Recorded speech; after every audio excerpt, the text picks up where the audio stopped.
अपना तो आगे देखो, इसी पुस्तक के 161 पृष्ठ पर जीवनी हजरत मोहम्मद के ये क्या कहते हैं कि प्यारे नबी सल्लल्लाहु, वो बता रहे हैं हजरत मोहम्मद जी, आज रात बुराक नामक एक जानवर आया, उस पर बैठकर मैंने बैतुल मकदस की सैर की। वहां पहुंचा तो नबियों की जमात आई, उनमें अब्राहीम अलैहिस्सलाम थे, मूसा और ईसा अलैहि भी थे। मैंने उन सबको नमाज पढ़ाई।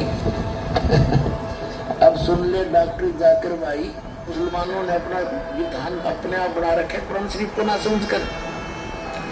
अब ये कहते हैं जब सारे कब्रों में दबा दो, दबाते रहो, और तो क्या होगी 4 अरब 32 करोड़ वर्ष जब बीत जाए, ये गलत है तुम्हारा मानना। अगर ये नियम फाइनल होता हजरत मोहम्मद जी को, ये पहले गए हुए सारे नबियों की जमात वहाँ ऊपर देखा जन्नत में, उनको नमाज पढ़ाई, बाबा आदम मिले, बाबा आदम की सारी संतान वहाँ नरक में पड़ी कुछ जन्नत में। ये सिद्धांत भी इनका गलत सिद्ध हुआ। ने आसमानी किताब पवित्र जबूर भी नाजिल की, जिसमें अल्लाह की स्तुति, प्रार्थनाएं, नसीहतें और ज्ञान भरे हुए हैं। साथ ही बाइबल में भी दाऊद को यहोवा परमेश्वर के द्वारा इजराइल का एक धर्मी और परमेश्वर द्वारा नियुक्त राजा माना गया है।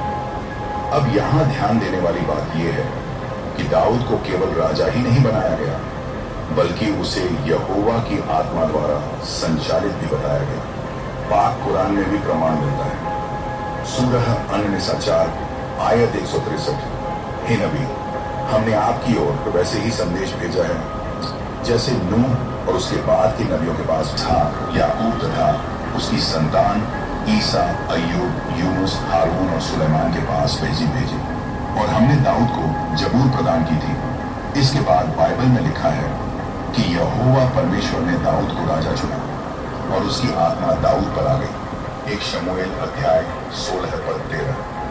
तब शमूएल ने तेल का सींग लेकर उसके भाइयों के बीच उसका अभिषेक किया। अपना तो आगे देखो, इसी पुस्तक के 161 पृष्ठ पर जीवनी हजरत मोहम्मद के ये क्या कहते हैं कि प्यारे नबी सल्लल्लाहु, वो बता रहे हैं हजरत मोहम्मद जी, आज रात बुराक नामक एक जानवर आया, उस पर बैठकर मैंने बैतुल मकदस की सैर की। वहां पहुंचा तो नबियों की जमात आई, उनमें अब्राहीम अलैहिस्सलाम थे, मूसा और ईसा अलैहि भी थे। मैंने उन सबको नमाज पढ़ाई।